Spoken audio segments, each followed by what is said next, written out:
Good afternoon, friends. Welcome to the next webinar in our Spotlight series. We're so glad to have you with us here today, this afternoon, and let's dive right in. My name is Michael Bobbitt. I'm the Executive Director of Mass Cultural Council. We are your independent state arts agency, and we are charged with bolstering the Commonwealth's creative and cultural sector. I'm so excited to welcome you today to our Spotlight series. This is a new webinar series we've recently launched to curate information and build awareness about opportunities and resources that may be of interest to the creative and cultural sector. Today, we are really excited to have here with us today, welcoming back our friends from the Mass Office of Travel and Tourism, who will provide some updates on the Mass 250 program, including how cultural organizations can take part. They've been doing a lot of work on this over the past few years, and MA 250 has the potential to be huge for the cultural sector. So I really encourage everyone to take notes and consider how your organization can be part of this celebration. Before I turn it over, I just have a few housekeeping notes. This webinar is being recorded and will be posted to our YouTube channel in the coming days. Auto-generated captions are turned on and active for anyone who would like to utilize that service. You'll find the button to turn that on at the bottom of your screen. Finally, we ask that if you have any questions throughout the course of the webinar, please use the Q&A feature rather than the chat. We find that things can often get lost if they're in the chat, and so the Q&A feature will help us keep things on track and answer all your questions. Now, please welcome Kate Fox and the team from the Mass Office of Travel and Tourism. Thank you, Michael, and good afternoon. I am Kate Fox. I'm the Executive Director of Massachusetts Office of Travel and Tourism. We are not independent. We are a state agency. We are part of the Executive Office of Economic Development, and it is our job to market the entire state of Massachusetts as a great destination for travelers and tourists, and we do that through both domestic and international marketing strategy. And for the last year and a half and for the next year and a half, we are right in the middle of the Massachusetts 250 campaign. I am delighted to be here to introduce Sheila Green, who is our MA 250 coordinator. She's doing great work connecting the dots for all of our partners across the state, both museum, cultural, creative, and private sector and tourism partners. So there's a ton of work going on. If you are not on our mailing list, I encourage you to join us. If you are not on visitma.com and you are a tourism welcoming site, I encourage you to add yourself. It is free to do so. We are happy to share additional information. But without further ado, I am going to turn it over to Sheila Green, who is going to walk through the latest updates for Massachusetts 250 and how you can engage with the campaign. Thank you so much for your time today. And Sheila, over to you. Thank you, Kate. Thank you so much. And thank you, Michael. It is a pleasure to be with all of you today. We are excited about all the things you have going on and excited to share what we have going on at the Mass Office of Travel and Tourism, specifically around the Massachusetts 250 campaign. So Kristen is running our deck. So if you want to share the screen, and we can get started. Okay, so next slide. Thank you. So Massachusetts 250th is a really big deal for our state. 2025 is our year to celebrate the semi-quincentennial. It is our year to embrace Massachusetts pride. It is a time to collaborate and showcase all that Massachusetts has to offer travelers and tourists. It is our time to commemorate our history and embrace our historic places. It is a time to share the little known and untold stories. As Kate mentioned, for the next 2 years, we are also celebrating, we are not only commemorating the 250th, we're also celebrating the amazing future of our state, built on 250 years of innovation and independence. I have been traveling the state to meet many people and hear the stories of our history and our innovations and innovators. I have participated in many virtual meetings, just like this one, to embrace our statewide engagement. So you can see we have much to build pride for our state. So next slide, Kristen. So the Massachusetts 250 strategies include 3 basic programs: marketing, communications, partnerships, and signature events. So for marketing communications, we have a marketing partner and have built an ad campaign that is both domestic and international. We have our website, Massachusetts250.org, which is filled with tons of information. We have social media on Instagram, Threads, and Facebook, so please follow us. And we have a public relations partner that includes earned media, creating blogs, and newsletter content. For our partnerships, our goal is to promote events, programs, exhibits, and everyone who is embracing the semi-quincentennial. We have programming grants. We have collaboration with the America 250. We have partnerships with all the professional sports teams in Massachusetts. Actually, last night we were at the WPNHL, which is a Women's Professional National Hockey League team Boston Fleet game in Lowell at the Tsongas Arena. And we were cheering our hometown team on to a win, and we gave out rally towels.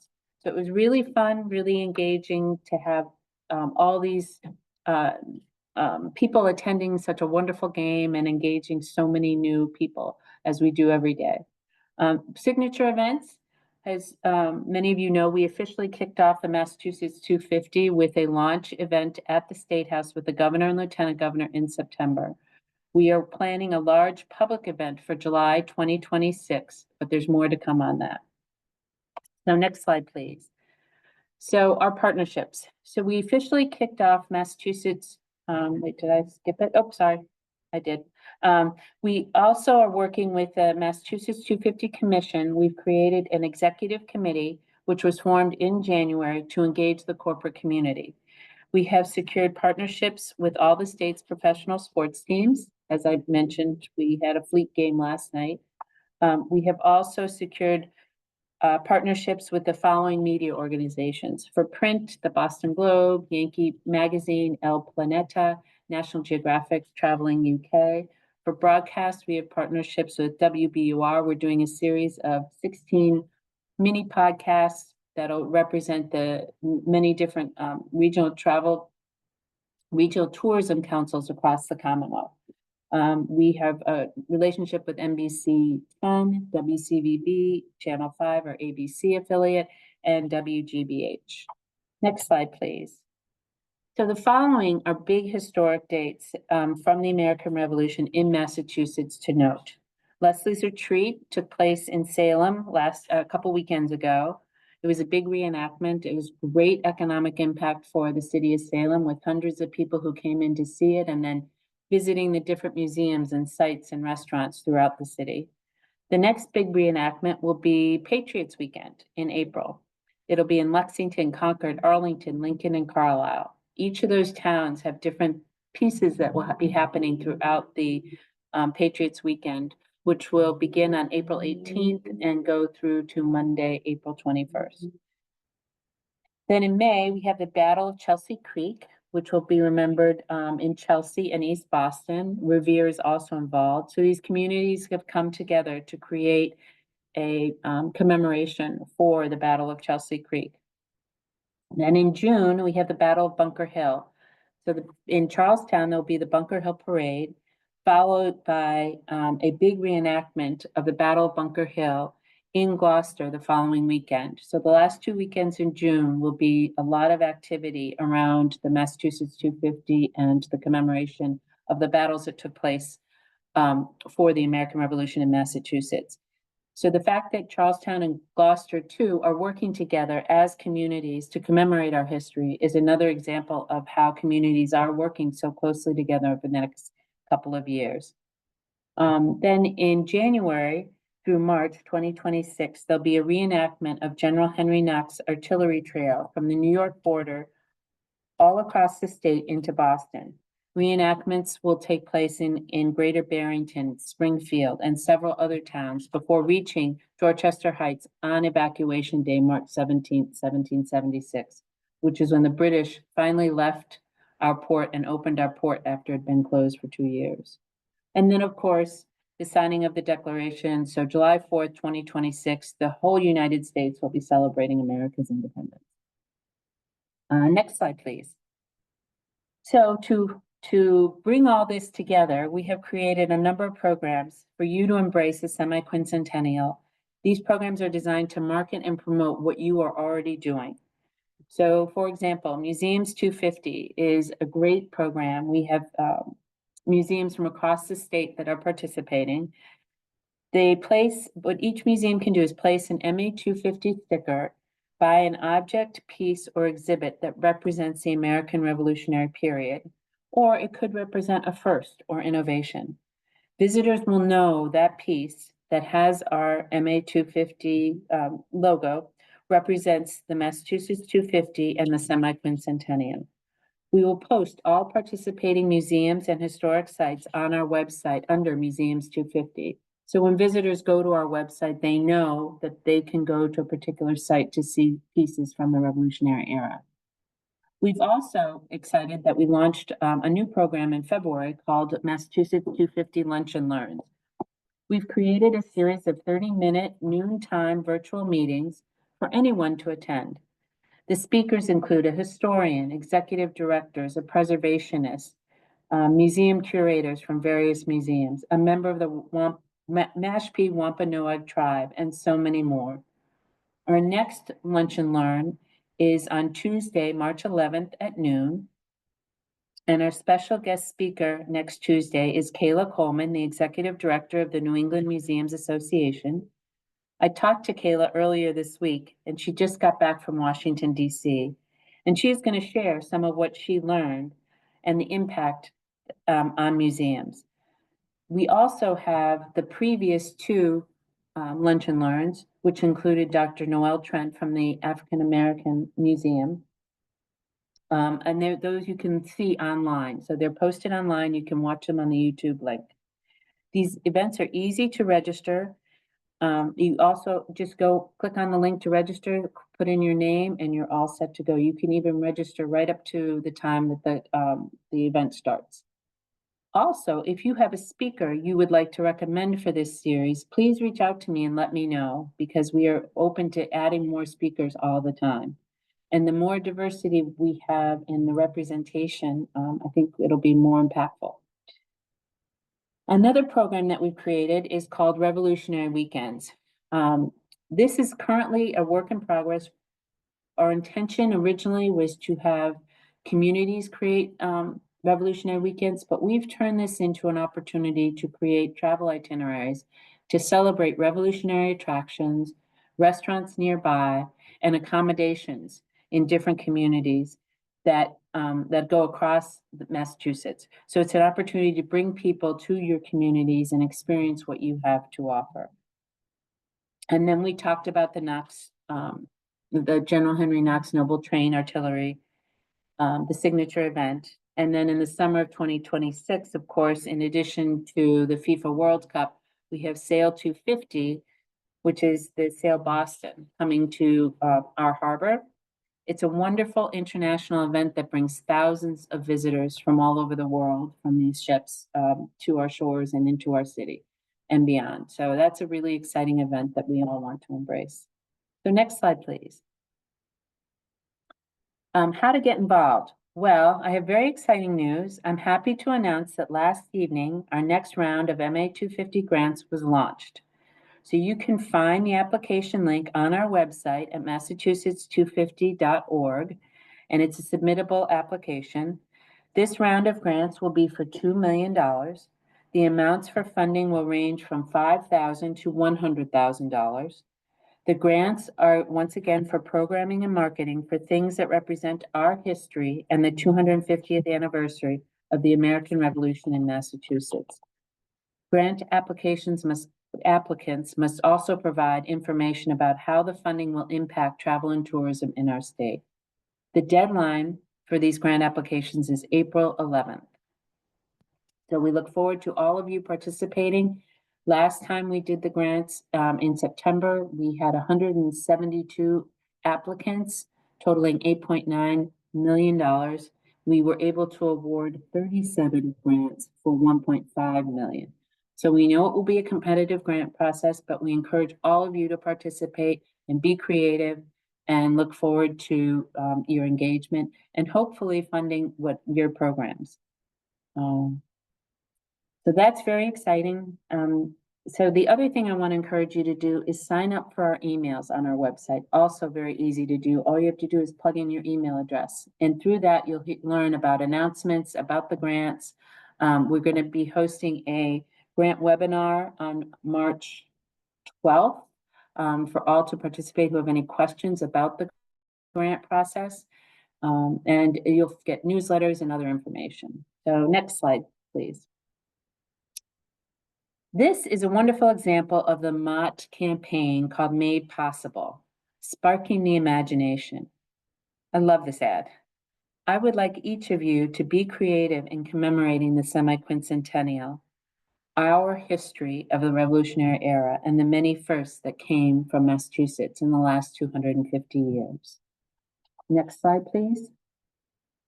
Thank you very much for letting me be a guest and a part of your program today, your meeting today. I appreciate being a part of everything that you're doing. Keep me posted, please, on what you're doing. Here's my email address. Add your events to our website. It's so easy to do, as well as your attractions.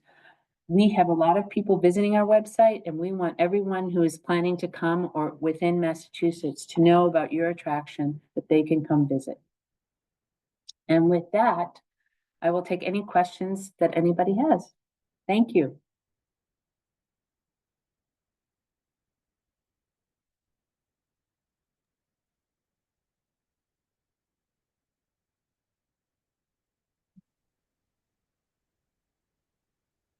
We can give it a minute, but I'm not seeing anything in the Q&A or chat right now.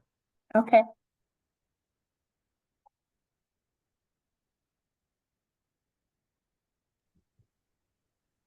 Sheila, if they're, you still recommend people program for the 250 so that they can take advantage of all the visitors that will come here to Massachusetts? I mean, people are going to do what they're going to do. But if we can help market what they're doing and they want to become a part of the Massachusetts 250, be creative and let us help embrace that and market it to a broader audience for them. Yeah, y'all, there may be people looking to buy 250 swag, so get on it. Guess what? We'll provide the stickers if they have pieces. I mean, we have like the Clark Art Institute has one particular exhibit that has pieces from the Revolutionary Era, so they're participating.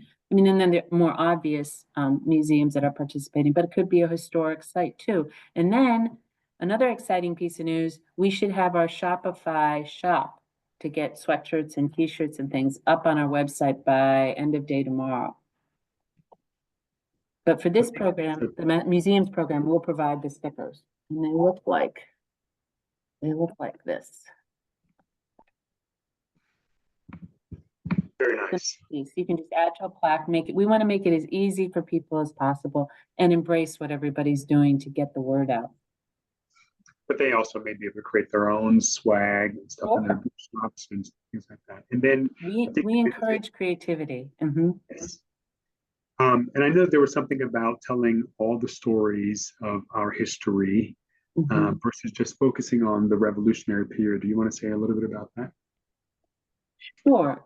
So there are a lot of people come to Massachusetts because of our history. And there's a lot of history to celebrate. There's innovation. There's the innovation trail. There's so many untold stories. There's there's the little known stories, and what we're trying to do too is share those stories and then provide a place where people can learn more. For example, Frederick Douglass, there's a new exhibit at the Museum of African American History in Boston with Frederick Douglass. But you can also visit places where he lived in Lynn and then down in New Bedford. So we want to, if we talk about something or someone, we want to provide them with places, provide the tourism or visitors with places where they can learn more, if that makes sense. In addition to sort of being part of the MA 250 celebration, and you mentioned the other things that are happening around that time, Sail Boston and FIFA, there are going to be a lot of people coming to Massachusetts, everyone. So let's take advantage of the fact that they're going to want things to do. And the strategy may be aligning your programming that summer with 250 things. Yeah. And then Yeah, I I think know it you will be mentioned, really impactful, Michael, Yeah. because all different communities are embracing it in different ways. Like I mentioned, Chelsea, East Boston, and Revere are working together to embrace their communities. that's great. And then I think you mentioned the visitma.com site, right? So friends, it's a free website to market your information. So make sure you have your own organizations uploaded onto the Visit MA site. And I think that site may be actually being redesigned soon, but still get your information on it right now. Yes, yes, and it's very active. If it doesn't have to do necessarily with MA 250, make sure it's on Visit MA or put it on both if it's appropriate. And we are really building up. We have over 250 events right now on our website, and we have just 500 attractions on our website. So the more we can build that up, we encourage all of you to post and present, and it really takes no time. Or We do have minimum time. Yep. We do have a question, a chance to plug the Governor's Conference on Travel and Tourism with the dates and what that is. But Yes. the question is, will there be more information about MA 250 at the Governor's Conference? Yeah, good question, and I didn't mention that, so thank you for bringing that up. So the Governor's Conference is going to be March 18th and 19th in Springfield. The governor and lieutenant governor are going to be attending. I will be doing a panel with 3 different types of museums, talking about the Museums 250 program and Massachusetts 250. And then there'll be a lot of different there'll be one panel discussion is going to be FIFA, Sail Boston, Massachusetts 250. The governor is going to be doing a fireside chat with the writer Ellen Hildebrand from Nantucket. So she's going to be talking about her books and her movies that are being made. So there's going to be a lot of different types of ways to integrate tourism into what you're doing that we're going to be discussing at the Governor's Conference. Great. Any more questions from our viewers? All right. Well, Sheila, we appreciate your time, and we're excited about the partnership we have with the Mass Office of Travel and Tourism and all the resources that you are providing the creative and cultural sector. Friends, take advantage of this. Make sure you are putting on your grant calendar the application. I mean, it's money out there, and then using Visit MA, coming to the Governor's Conference, making connections with your regional tourism councils. There's a lot of resources out there for you all, and think about how you can program for all the people coming to visit Massachusetts in the next couple of years. Yeah, exactly. Thank you, Michael, and thank you for having me. And please reach out if you have any questions. I am totally open for all ideas. And any speaker ideas that you have for our lunch and learns too, we welcome. Thank you so much. And maybe we can send out information about the lunch and learns through email when we respond, let everyone know about this. And then thank you, Sheila. Thank you, Kate, who was here with us earlier. We appreciate the partnership. And everyone, this will all be posted on the YouTube channel in the coming days. And we appreciate you attending. Thank you, Michael. Thanks, everyone. Thanks so much. Take care. Bye.